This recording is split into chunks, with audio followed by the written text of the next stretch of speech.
Hello, my name's Paddy. I'm the Mind Guy. I'm a mental health advocate and logistics consultant, and I've helped hundreds of professionals in the logistics industry with their mental health challenges, both in and outside of the workplace. April is Stress Awareness Month, so I'm speaking to professionals from across the industry about stress to find out what they've got to say. Today, I'm absolutely chuffed to bits to say that I'm being joined by Clare Bottle, the CEO of the UK Warehousing Association. Good afternoon, Clare. How are you? Hi. I'm well, thank you, and I'm really delighted to be taking part in your podcast. Excellent. Let's just dive straight in, shall we? And straight off the bat, can you tell us a little bit about your time in the industry? Where are you now, and how did you get there? What was your journey like? Sure. So I've worked in logistics for about 30 years. And most of that time I spent working in operational logistics, so running fleets of lorries and warehouse operations. And I did quite a while working for myself as an interim manager. I've worked for some big brands like Lafarge Cement or Coca-Cola, and they've all got pretty complex supply chains, and logistics operations are key to their success. But more recently, I'm leading a trade body. So still in the logistics sector, but the day-to-day work has changed quite a bit. So as chief exec of the UK Warehousing Association, we've got a kind of 4-part mission. The first thing is that we're the voice of warehousing. So we talk about warehousing a lot, whether that's to the media or the government. The second part of our mission is around raising standards. So, for example, today I've been involved in a training course that we're running for warehouse managers. Thirdly, we try to build community, and I think that fits quite well with what we're talking about today around mental health, is that it's really important to people's well-being to feel that they're part of something important. And item number 4 is a somewhat more reactive way of doing things, which is that we just help our members. We've got 1,000 member companies, and whatever problems they've got, they know they can come to their trade body and we'll help them. Yeah, it's one of the. I really like that. I've always really liked that about UKWA. Somebody described you as UKWA to me, and it took me ages to figure out what they were talking about. I didn't have the nerve to be like, I'm sorry, can you repeat that, please? But I really like the way that you guys, you really have that clear set of aims, and I've always kind of been attracted to the kind of community aspect of it. You know, I think the kind of the sort of work you do for your members and things like that is really, really interesting and really good. But I really like the way that you're trying to change the industry for the better. You know, before we started recording, we sort of talked a little bit about, generation logistics is not an UKWA thing, but we talked about that, and we talked about some of the new work being done to bring more women into logistics and generally increase the diversity, and actually how that really helps to make the industry just a nicer place to be in, and more, you know, because generally speaking, I really enjoy working in logistics. It's really fun. But I think all that sort of stuff really, really helps. Definitely. Absolutely, yeah. And I think, UKWA, we were one of the first trade bodies to sign up to Generation Logistics. And in my spare time, I work with Ruth Waring, our founder, to help promote Women in Logistics, which is an informal networking group. And the reason for doing those kind of things is to make sure that we're inclusive and diverse. And I tend to think that it's more important to be inclusive first. If you just look at recruiting diversely, you're not necessarily going to have the right conditions in place for people to be retained in the sector. So making it inclusive is something that I'm really passionate about. Yeah, definitely. I really like that. So moving on slightly, just sort of taking a bit of a sidestep to come back to stress awareness. Can you tell us a bit about what you find stressful in your job? Yeah, sure. And I've been reflecting on this, knowing that I was going to be talking to you, Paddy. And I think there are 2 different things that make me feel stressed. So one of them is things that I feel are outside my control and I can't be prepared for. So, for example, I don't find it that stressful to do public speaking. I was chairing a conference yesterday and that was fine because I knew about it well in advance and I had time to prepare. But if something like that was sprung on me unexpectedly, I would find that incredibly stressful. And then the second thing I feel is quite stressful for me is where I feel I'm responsible for somebody else's well-being. And the example I can think of there is quite some time ago, I was responsible for closing a warehouse site and making everybody redundant. And that sense of responsibility for making sure that, you do things, you can't make it better for people, but you could make it worse. And that's a big sense of responsibility. And where the two things overlap and intersect, something unexpected that happens where you're responsible for other people's well-being, that is the worst. And for me, that would be a safety incident. So, if something's gone horribly wrong and somebody's got hurt and you weren't prepared for it, and now you're in charge of everybody else's well-being, that is a really stressful part of operational logistics. And one of the reasons why the improvement in a safety culture is one of the things that I value most about what's changed during my career in logistics. Yeah, definitely. I think there's a lot of, obviously when we hear about redundancies in any industry, but whenever we hear about redundancies, it's a really horrible thing for people to have to go through. And I think it's worth having the conversation for the other side of the table, where actually the person who's having to make this decision, the person who's having to communicate that decision and carry out those steps, it can be hugely, almost traumatic for them. And I know of several people who have gone through that situation and then gone, actually, do you know what, that's it, I can't do this anymore. The risk of having to do that again. And the same again with the safety thing is actually the risk of that might happen again, and it might be something that I'm responsible for. Not necessarily it might be my fault, but something I might be responsible for, is horrifying for people. And that kind of anxiety just ratchets up and up and up, and they become a nervous wreck. They can't cope with that anymore. For sure, yeah. I mean, both of those things are stressful. I would say certainly on the situation of the site closure that I mentioned, that was when I was working at Coca-Cola, and I was strategically and kind of logically, I was fully bought into the principle that it was a good decision for the business.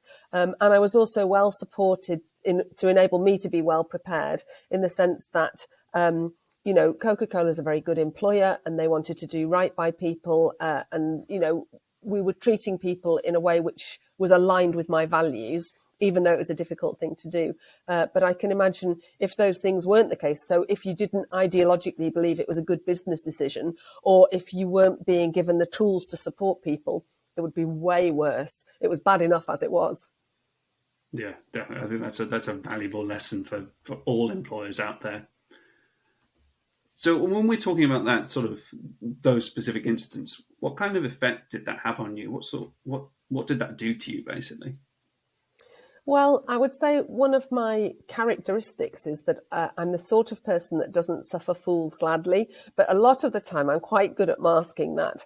And when I'm stressed, that's when I revert to type. So the mask drops and I become much more short-tempered and impatient and not such a kind person. And that's a version of myself that I'm not proud of. So in a way, I think that probably makes it worse when you're already feeling stressed and then you feel that your own behaviour has declined. That doesn't make you feel happy. It makes you feel even worse. And then from a physical point of view, I think, there's a strong relationship between your mental health and your physical health. And sleeplessness is something that really troubles me. So a lot of the time I sleep really well, but if I'm stressed or unhappy, I don't sleep well. And then that contributes to the bad behaviour and that makes me feel worse. And you described the idea of ratcheting up. It can be pretty miserable. Yeah, we often describe that what you kind of talked about there, in terms of you end up with a stressful situation that impacts your physical health, that then makes your mental health worse, which then makes your physical health worse, and so on and so forth. And we often describe it as a spiral, because that's often what it feels like. And one of the things we do when we sort of talk to people about that kind of thing, and we're sort of trying to help them through that sort of, essentially in therapy, is to sort of see that as a flattened spiral. So it's not a whirlpool going down. It's just a path to take. It's almost a maze you have to get through.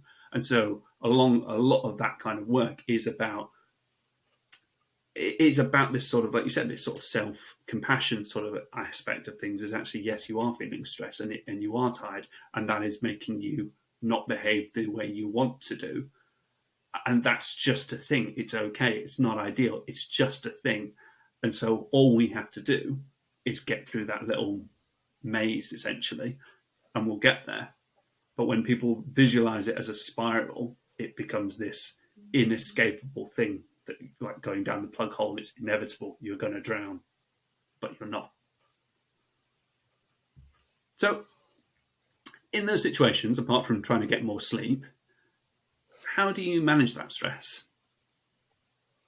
So I've been thinking about this, and there are probably three things that I'd like to mention. So the thing about not being well prepared is one that makes me particularly stressed. I'm the kind of person that likes to do a lot of preparation. And so that's part of the solution, is that, I tend to put quite a lot of effort into making sure that I'm well prepared in situations where I might feel a bit out of my depth. And that's my comfort blanket. And I can go into something thinking to myself, well, I'm as well prepared as I could be. So let's just go with it. And what could possibly go wrong? So being prepared is part of it. Another tactic that I use is walking. So I walk 40 minutes every day. I try never to miss a day. I don't think I've missed a day for about 8 months at the moment. There's always an occasion where it sometimes goes wrong, but walking really helps me. In the past, I used to do quite a lot of cycling, and I've done some sponsored bike rides for TransAid, a fantastic charity. If you're not familiar with them, do check out TransAid.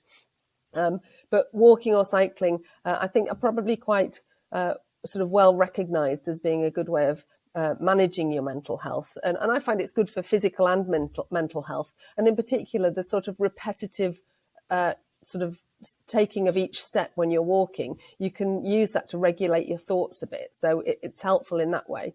And the final one, it's a bit of a conundrum, and I can't really explain it. But when you're responsible for other people's well-being, I find that stressful, but I also find it kind of helps to get perspective. So the best way I can describe that is to say that if you become too self-absorbed, you can end up overthinking your own first world problems. And that's something that I try to avoid by getting perspective through helping other people. At some certain times in my life, I've done various different sorts of volunteer work. At the moment, I'm a school governor. In the past, I've worked in a soup kitchen, and I've been a trustee of TransAid, the charity I just mentioned.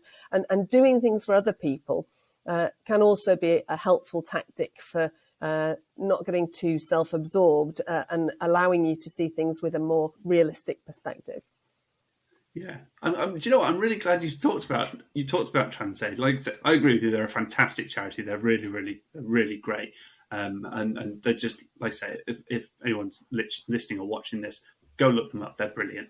But I'm really glad you mentioned them, because I don't know whether you're aware of this, but there's something called the 5 steps to wellbeing, and you mentioned 3 of them, which was, one of them is give to charity or give to others, which can involve just volunteering your time or just helping people out with something. Another is remaining active, which is all it does exactly what it says on the tin there. And the final is mindfulness, which is just being aware of your present moment and being really non-distracted by the world around you. So when you're talking about your steps giving you the ability to regulate your thoughts, it's a type of mindfulness and that's really, really effective. And yeah, so thank you for proving a point that I've been saying on Instagram for ages. I appreciate that. Well, I'm a complete amateur, I'm afraid, when it comes to mental health. So I didn't know that was part of a plan, but it's certainly, those are things that have worked for me, and I feel lucky that I've got them. Yeah, it's a really nice thing, and some other point I'll go through them properly, but it's a really nice way to sort of be able to have some tangible methods in place to get you over the line into various things. So, last but not least, could we hear your top tip for somebody else who's on a similar journey to you? Yes, and I think my top tip is going to be about knowing yourself. What I would say to other people who might be on a similar journey to me is to think about what it is that you can control and what you can't control. Think about what it is you could prepare for and what things are simply not preparable, and then work out your own appetite for ambiguity. Because over the years, I've been able to learn to be very comfortable with ambiguity, but that declines a bit when I'm feeling stressed. The helpful part about it, though, is that I've got a better way of evaluating my own appetite for that ambiguity. So when you don't know what's coming up, how bad is that? Is that going to really like upset you to the point where you don't want to get into that situation? Or can you kind of grit your teeth and allow for the fact that there are things that you can't control and things that you can't prepare for, and by learning about your own reactions, maybe strengthen that muscle so that you can cope a bit more with ambiguity, go a little bit outside your comfort zone. And the more you practice doing that and know yourself, the more you might be able to extend your ability to cope with things that once you would have found too difficult. I think that's very, very wise words. And also giving me a great statement of learn your appetite for ambiguity. I really like that. I'm going to get that put on like a coaster or something. Oh, well, maybe I should be charging for these nuggets. Yes. But it's just, that's the way I think about it anyway. So if that's helpful to anyone else, I'll be really pleased. Definitely.